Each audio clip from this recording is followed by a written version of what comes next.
My name is Dan Clark. I'm with the Indiana Education Roundtable. The Roundtable works with secondary and post-secondary education to make recommendations, particularly about how to connect education to a future workforce.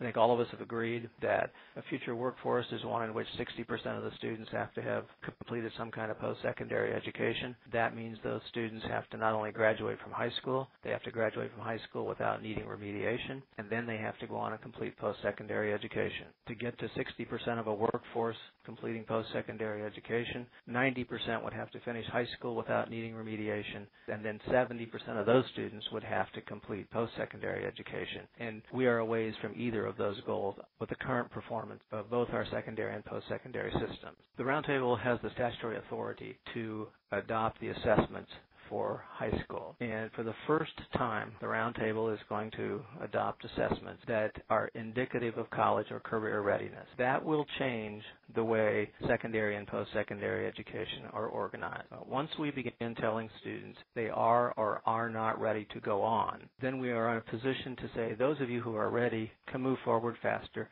Those of you who are not ready need to take more time to get ready. What we have now are two systems that operate as separate silos. The high schools and the post-secondary system operate with very little in common. We can turn this into integrated systems for which students who are ready move on when they're ready, complete faster. Students who are not ready take extra time to get ready so that when they do move on, they do not have to spend their student aid or take on loans to pay for remedial courses that don't count for degrees or don't count as credits toward any useful outcome. The Roundtable has identified a number of barriers that need to be resolved in order to achieve these better workforce preparation results. We've got to end the phenomena of high school graduates needing remediation for college or careers. Most of that remediation is based on math, and we have to find different and better not only ways of teaching and learning math, but the right math pathways connected to all the post-secondary education pathways that lead to good jobs. We need to expand our technical education workforce, particularly in our high school career and technical education programs and on our post-secondary Associate of Applied Science degree programs. We can do that by better connecting what students do in high school with what they're going to do after high school in job training or college degree programs.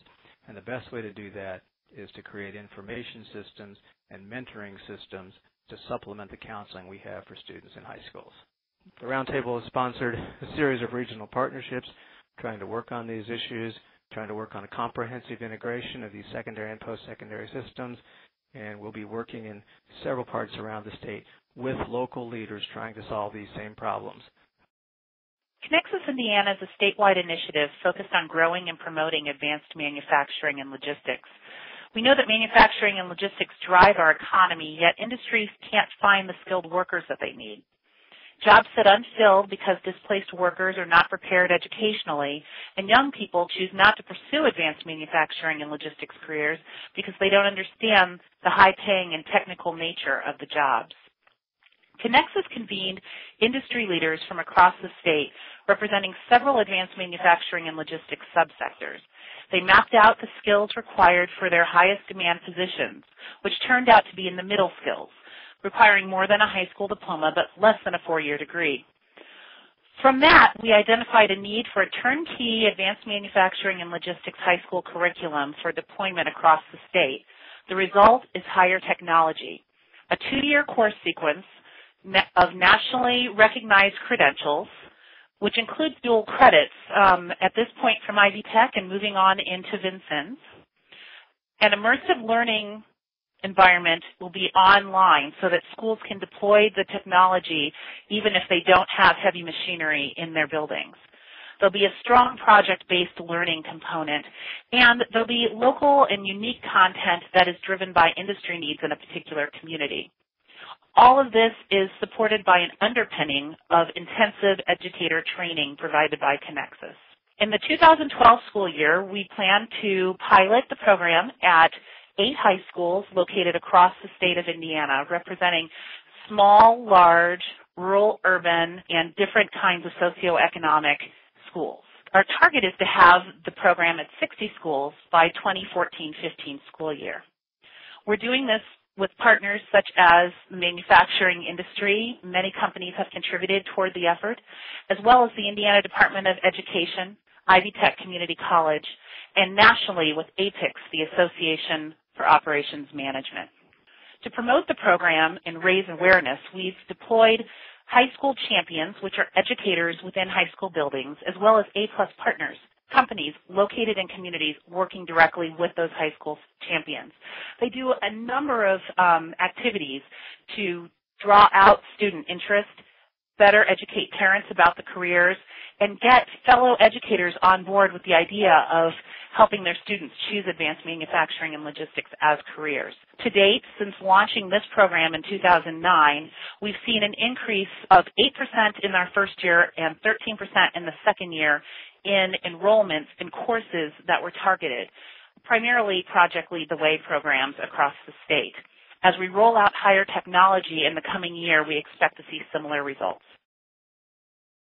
The Center of Excellence in Leadership of Learning, or CEL, is at the University of Indianapolis, and we've been in existence for 10 years, funded mostly by generous contributions from the Lilly Endowment.